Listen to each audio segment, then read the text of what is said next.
اور کشمیر کے میں بھارت مسلسل ریاستی دہشت گردی کر رہا ہے، اور اس کے جواب میں مظلوم کشمیریوں کو شریعت کی روح سے بھی اور اقوام متحدہ کے قوانین کی روح سے بھی اس بات کا مت حاصل ہے کہ وہ پرامن جدوجہد بھی کریں اور عسکری جدوجہد بھی کریں، اور اندرون کشمیر، مقبوضہ کشمیر میں وہاں کے مسلمانوں نے انسانی تاریخ میں جدوجہد کی جو تاریخ رسم کی ہے اس کی کوئی دوسری نظیر نہیں ملتی، اور انہوں نے اس کا حق ادا کر دیا ہے۔ بچہ ایک فرد اس وقت تحریک آزادی کشمیر کا حصہ ہے، اور وہ جو اپنے حصے کا کام کر سکتے تھے وہ کر دیا، اور وہ بھارت کی طاقت کا مقابلہ اپنی اہل و عیال کے ساتھ، اپنی پوری وجود کے ساتھ وہ اس کے خلاف تحریک چلا رہے ہیں۔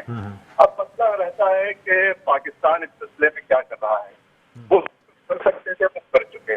بھارت کی ریاستی دہشت گردی اور بھارت کی طاقت کے مقابلے میں پاکستان کو بھی ریاست مسافجی کوئی قدم اٹھانا چاہیے، اور دیکھیے طاقت کا مقابلہ قراردادوں سے، بعض و نصیحت سے، ادھر ادھر ملکوں کی دوڑ بھاگ سے تو نہ اس سے پہلے ہوا ہے اور نہ اس وقت کا کوئی امکان نظر آتا ہے۔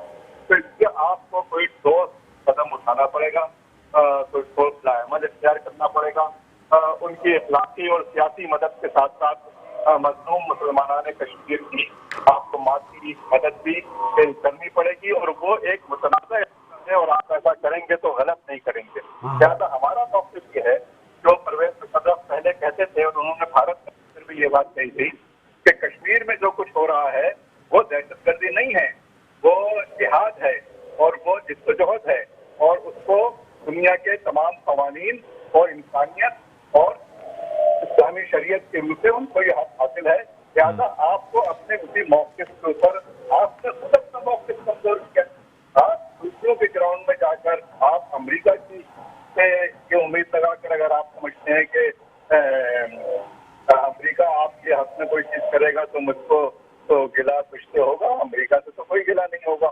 لہٰذا ہمارا موقف یہ ہے کہ آپ اپنے پیروں کو مضبوط کریں، آپ کے پاس الحمدللہ طاقت ہے، آپ کمزور نہیں ہیں، لہٰذا آپ اپنے ایمان کی بنیاد پر فیصلے کریں۔ جو فیصلے ایمانی شعور کی بنیاد پر ہوتے ہیں اور جو فیصلے ایمان کے جذبے کے ساتھ ہوتے ہیں، ان میں برکت ان کے بہترین نتائج بھیڑ سے بھی نکلتے ہیں اور ملاقات میں بھی نکلتے ہیں۔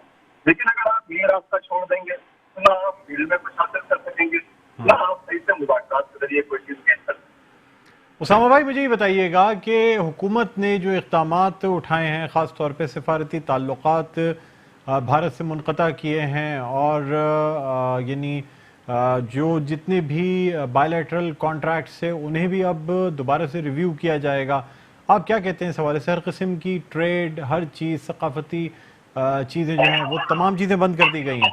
دیکھیے میں آپ سے سوال پوچھتا ہوں، اور ایک عام فرضی کامن سینس کی بات ہے، جی اگر کوئی کسی کے گھر پہ حملہ کرے، عورتوں کی کو بے کرے، اس کے مال و اسباب کو لوٹ لے اور اس کے گھر کو جلا دے، تو وہ اس سے مذاکرات تو نہیں کرے گا، اس کو ویلکم تو نہیں کرے گا، اس سے یہ تو نہیں کہے گا کہ دیکھیں آپ یہ صحیح نہیں کر رہے، آئیے ہم بیٹھ کے بات کرتے ہیں۔ وہ تو سر دھڑ کی بازی لگائے گا۔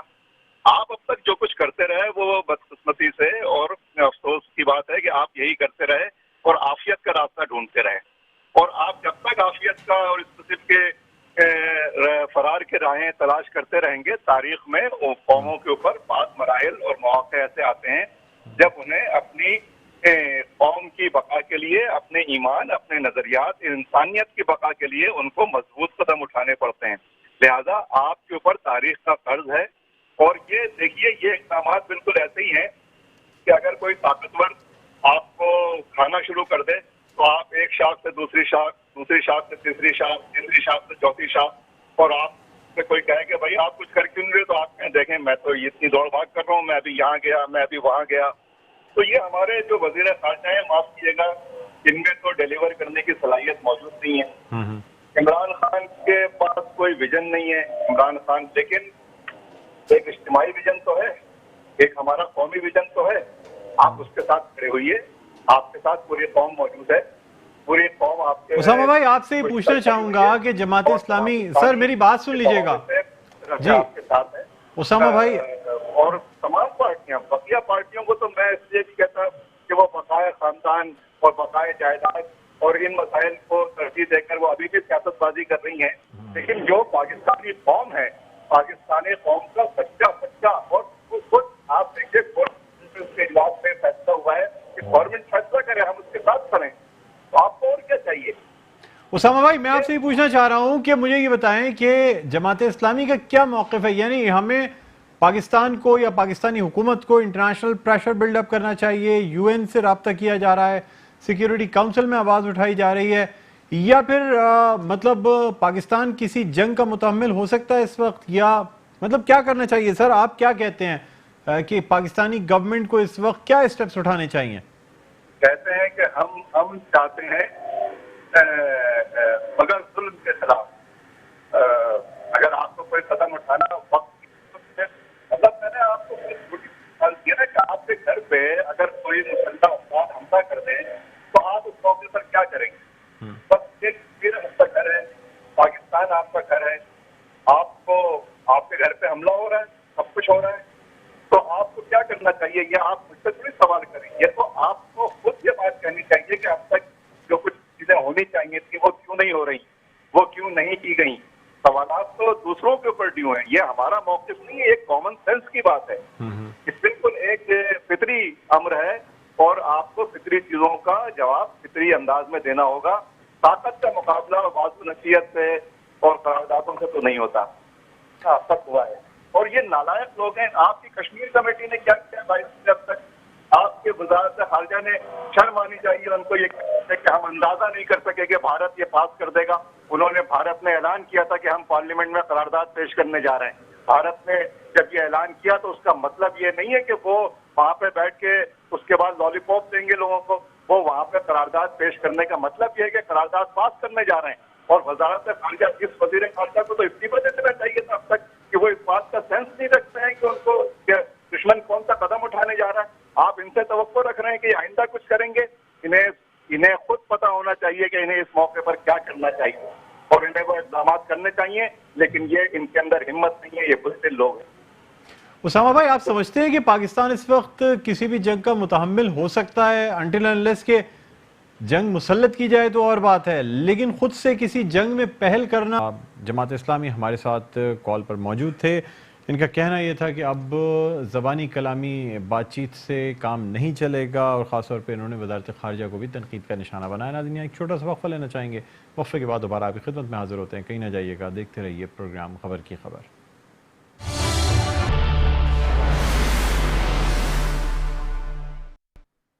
Welcome back. ایک دفعہ پھر آپ کو خوش آمدید کہتے ہیں پروگرام میں خبر کی خبر. میں ہوں آپ کا میزبان ڈاکٹر بلند اقبال. اب کچھ ہم بات کرنا چاہیں گے پارلیمنٹ کے جوائنٹ سیشن میں سابق صدر آصف علی زرداری کے ایک متنازع بیان کے حوالے سے, جس میں انہوں نے یہ کہا کہ خاص طور پہ جو مہاجرین ہیں انہوں نے بھارت سے خود ہجرت نہیں کی بلکہ وہاں سے نکالے گئے, اور اسی حوالے سے قومی اسمبلی میں احتجاج بھی ہوا, واک آؤٹ بھی ہوا. خاص طور پہ متحدہ قومی موومنٹ پاکستان کی جانب سے بھی احتجاج کیا گیا.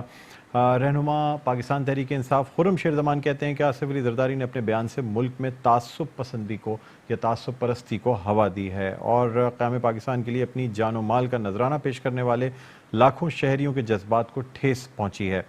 آصف علی زرداری اپنی تقریروں پر مہاجروں سے معافی مانگے. آصف علی زرداری کے مہاجروں کے بارے میں بیان پر مختلف سیاستدانوں کا رد عمل ہے. اسی حوالے سے گفتگو کرنے کے لیے ہمارے ساتھ کال پر موجود ہیں رہنما پاکستان تحریک انصاف خرم شیر زمان. السلام علیکم خرم شیر زمان صاحب, آپ کو خوش آمدید کہتے ہیں پروگرام خبر کی خبر میں.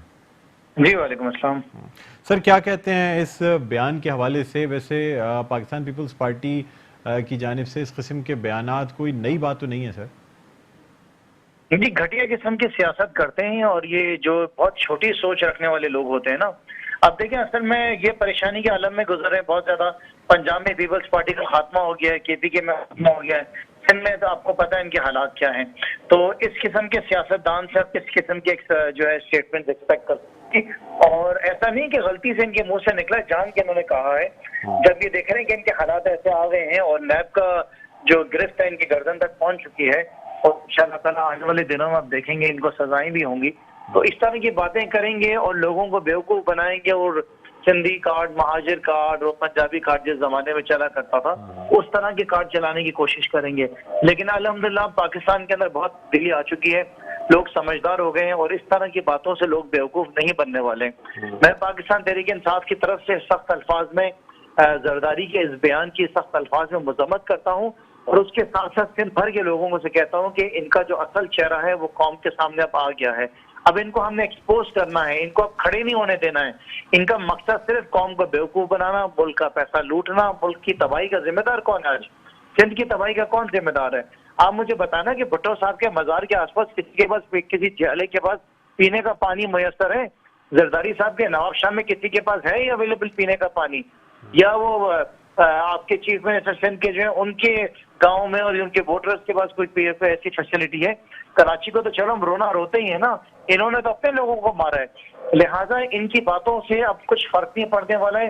جو انہوں نے کرنا تھا سو کر دیا، اب انہوں نے جو کچھ کرا ہے یہ بھگتیں گے آپ سامنے۔ خرم شیر زمان صاحب، آپ یہ نہیں سمجھتے کہ جس طرح پاکستان پیپلز پارٹی جس اسٹریٹجی سے چلی ہے، یعنی اگر دیکھا جائے تو سندھ میں آج بھی پاکستان پیپلز پارٹی کا ووٹ بینک موجود ہے؟ گھوٹکی کے بائی الیکشنز یا ضمنی انتخابات کا جو نتیجہ ہے وہ آپ کے سامنے ہے سر۔ مطلب جو ان کی سیاست کا محور ہے، جس طرح انہوں نے سندھ پہ فوکس کر کے رکھا، خاص طور پہ الیکشن 2018 میں، اور جو کوشش تھی کیونکہ بجائے اس کے کہ پورے پاکستان پہ فوکس کیا جاتا اور سندھ بھی ہاتھ سے نکل جاتا، تو انہوں نے بہتر یہ سمجھا کہ سندھ پہ فوکس کر کے رکھیں تاکہ کم از کم سندھ کی حکومت جو ہے وہ برقرار رہے، اور اس میں وہ اپنی اسٹریٹجی بھی تو بہت کامیاب رہے ہیں سر۔ ابھی تک سندھ پہ حکومت کر رہی ہے پاکستان پیپلز پارٹی، کیا کہتے ہیں سر آپ؟ آپ بالکل ٹھیک فرما رہے ہیں، اور جو اسٹریٹجی چل رہی ہے ان کے اس حساب سے تو جو الفاظ انہوں نے استعمال کیے بالکل ٹھیک، ان کی اپنی عقل اور ان کی اپنی سیاست کے حساب سے شاید ٹھیک ہوں گے، لیکن دیکھیں قوم ان چیزوں میں ایکسیپٹ نہیں کرتی ہے۔ جو الفاظ مہاجروں کے انہوں نے استعمال کیے ہیں، جو باتیں جس طرح کی ہیں، یہ باتیں ان کے سامنے آئیں گی، یہ دیکھیں گے، ان کو پتہ چلے گا کہ جو الفاظ انہوں نے استعمال کیے ہیں اس کا کیا ہونے والا ہے۔ خیر اینی ویز اللہ تعالیٰ سر ماضی میں اگر ہم سر ماضی کی بات کرتے ہیں تو ذوالفقار مرزا صاحب کے بھی الفاظ کچھ کم و بیش اسی طرح کے تھے، اس پہ بڑا احتجاج ہوا، پورا شہر بند ہوا۔ سر آج اپوزیشن میں جی ڈی اے میں سب لوگ، آپ لوگ ساتھ ہیں، متحدہ قومی موومنٹ بھی ساتھ ہے سر، اب تو اس پہ کوئی بات نہیں کی جاتی، تو مطلب ماضی میں بھی تو ایسے بیانات آتے رہے ہیں سر۔ نہیں، میں نے آپ سے کہا نا کہ آپ ٹھیک فرما رہے ہیں، لیکن پاکستان تحریک انصاف نے جب بھی اس طرح کے بیانات آئے جس سیاسی جماعت کی طرف سے آئے، ہم نے ہمیشہ جو ہے اس کو مسترد کیا ہے، اس کے خلاف ہم نے اپنی اسٹیٹمنٹ دی ہے، ہم نے مذمت کی ہے، لیکن میں نے آپ سے کہا نا کہ وہ مثال ان کی وہی ہے کہ جب مچھلی کو پانی سے نکال دو نا تو کس طرح وہ جو ہے تڑپ رہی ہوتی ہے۔ ان کے حالات آج کل بالکل ایسے ہی چل رہے ہیں۔ تو سر کیا سمجھتے ہیں اس بیان کا کیا رد عمل ہوگا، خاص طور پہ کراچی کے عوام؟ دیکھیں سر، کراچی سے تو ویسے ہی ان کا ووٹ بینک نہیں ہے پاکستان پیپلز پارٹی کا، تو آپ یہ نہیں سمجھتے کہ اس طرح کے بیان سے کم از کم سندھ میں ووٹ بینک مزید مضبوط ہوگا؟ نفرتیں پھیلا رہے ہیں، دیکھیں نا، نفرتیں پھیلا رہے ہیں، اور میں آپ سے بتاؤں، آپ یقین کریں کہ یہ کامیاب نہیں ہوں گے انشاءاللہ تعالی۔ انہوں نے جتنی نفرتیں پھیلانی تھی، جو کچھ انہوں نے کرنا تھا کر لیا۔ آپ آنے والا وقت دیکھیں گے کہ مطلب آپ ایکسپیکٹ کر سکتے ہیں کبھی محترمہ بینظیر بھٹو اس دنیا میں ہوتی ہیں اس طرح کی بات کرتی ہیں؟ محترمہ نے تو ان کو قریب نہیں آنے دیا، ان کو تو امریکہ میں جا کے بول دیا تھا کہ جا کے بچوں کی بیبی سیٹنگ کریں۔ یہی وجوہات تھیں کہ ان کی جو زبان ہے، جو ان کی سوچ ہے، اور جو یہ سوچ رکھتے ہیں سیاست، انہی وجوہات کی بنا سے ان کے ساتھ یہ رویہ تھا۔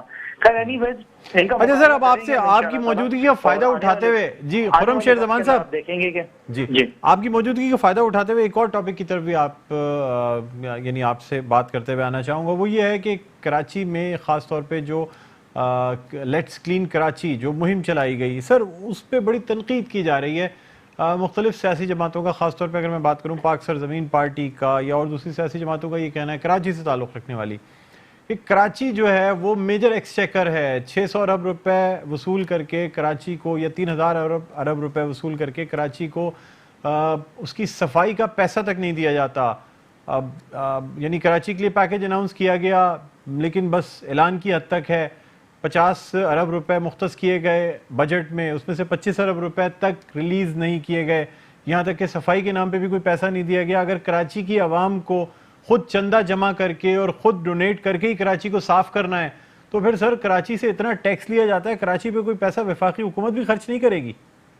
یہ جو صاحب باتیں کر رہے ہیں نا، ان صاحب سے بولیں ساری باتیں آپ پاکستان پیپلز پارٹی سے کہیں کیونکہ 18ویں تدوین کے بعد کچرا اٹھانے کی ذمہ داری جو ہے وہ وفاق کی نہیں ہے.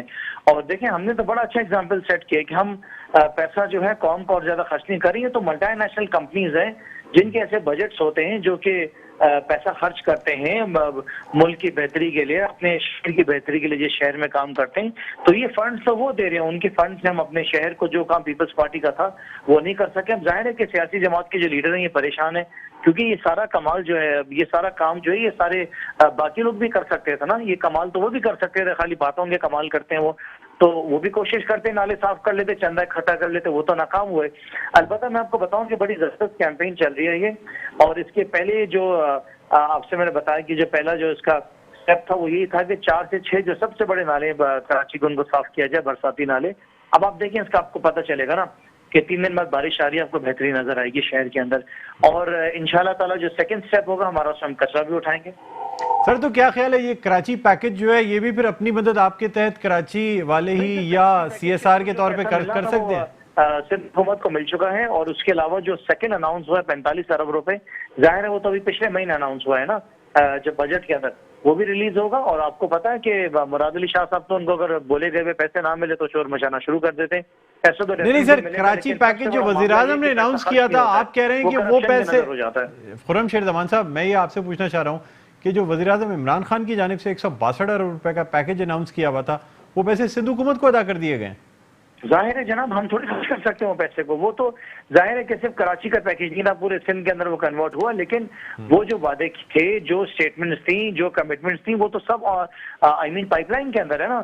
اس میں کچھ پروجیکٹس ایسے بھی تھے کہ جو کہ پچھلی گورنمنٹ کے چل رہے تھے, اس کے اندر بھی پیسہ ڈالنا تھا, وہ بھی ڈالا. K4 کی کمٹمنٹ بھی وہ ہے. سرکولر ریلوے تو آپ کے چیف منسٹر مراد علی شاہ صاحب نے خود کہا ہے کہ یہ آپ کا جو گرین لائن ہے وہ وفاق پورا مکمل کر رہی ہے, بسز بھی دے رہی ہے. یہ تو پیپلز پارٹی نے خود کہا ہے. تو دیکھیں یہ کوئی خرم شیر زمان صاحب آپ کے MNAs تو کچھ اور باتیں کرتے ہیں. سر میری آپ کے MNAs سے بھی بات ہوئی ہے, ان کا یہ کہنا ہے کہ نہیں 50 ارب روپے ان 162 ارب روپے میں سے, کیونکہ ظاہر سی بات ہے 162 ارب روپے کا پیکج 6 مہینے کا تو نہیں تھا, 1 سال کا تو نہیں تھا, یہ تو گریجولی 5 سالوں پر مشتمل ہے. اس میں سے ہم نے 50 ارب روپے اس بجٹ میں رکھے ہیں جو ہم سلولی ریلیز کریں گے کمیٹیاں بنا کے, آپ لوگوں کے تھرو, پاکستان تحریک انصاف کے تھرو. متحدہ قومی موومنٹ کی ڈیمانڈ بھی ہے کہ اس میں سے 25 ارب روپے متحدہ قومی موومنٹ پاکستان کو دیے جائیں, لیکن اس پہ ابھی تک اس ڈیمانڈ پہ کوئی فیصلہ نہیں کیا گیا, حتمی فیصلہ نہیں کیا گیا. سر آپ کہہ رہے ہیں سندھ حکومت کو دے دیا. اصل میں یہاں پہ نا ایک تو کرپشن کا بھی عنصر بہت زیادہ ہے. آپ دیکھیں آڈیٹر جنرل ہر سال جو ہے کتابیں چھاپتے ہیں کہ کروڑوں روپے کی ہر ڈپارٹمنٹ میں کرپشن ہو رہی ہے. اب ہم کچھ طریقہ اگر ایسا نکال رہے ہیں کہ پیسہ میں سندھ گورنمنٹ کو نہ دینا پڑے اور وہ سارا پیسہ جو وفاق کے ذریعے ڈائریکٹلی خرچ ہو. لیکن ظاہر ہے کہ جتنا بھی پیسہ ملتا ہے وہ وفاق ہی دیتا ہے نا.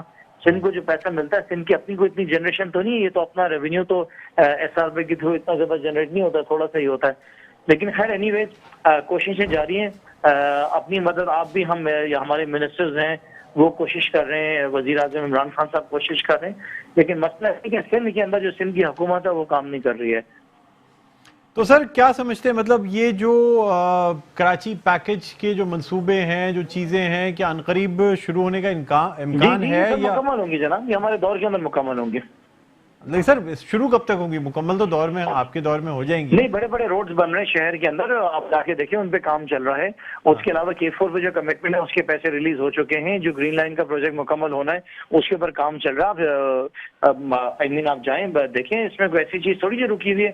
یہ ایسا نہیں ہے کہ جو اعلان کر دیا وہ نہیں ہوتا. بجٹ کے اندر پیسہ آتا ہے, اس کی PC1 بنتی ہیں اور وہ کام شروع ہو جاتا ہے. یہ کوئی ایسی پاسبلٹی نہیں ہے جو اعلان کر دیا وہ کام نہ ہو. تو پیسہ ریلیز ہو گیا, وہ کام ہونا ہی ہونا ہے, اسے کون روک سکتا ہے. چلیں ٹھیک ہے جی, بہت شکریہ.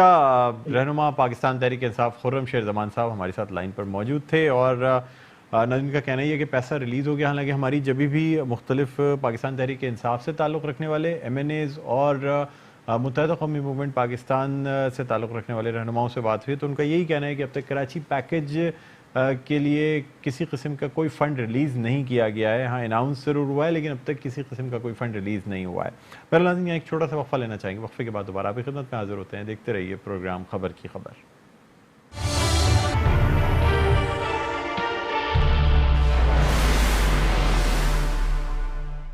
جی ناظرین ویلکم بیک, ایک دفعہ پھر آپ کو خوش آمدید کہتے ہیں. پروگرام ہے خبر کی خبر, میں ہوں آپ کا میزبان ڈاکٹر بلند اقبال. اور ناظرین مزید کچھ گفتگو کریں گے سابق صدر آصف علی زرداری کے متنازع بیان کے حوالے سے. اس وقت ہمارے ساتھ لائن پر موجود ہیں متحدہ قومی موومنٹ پاکستان کے رہنما محفوظ یار خان صاحب.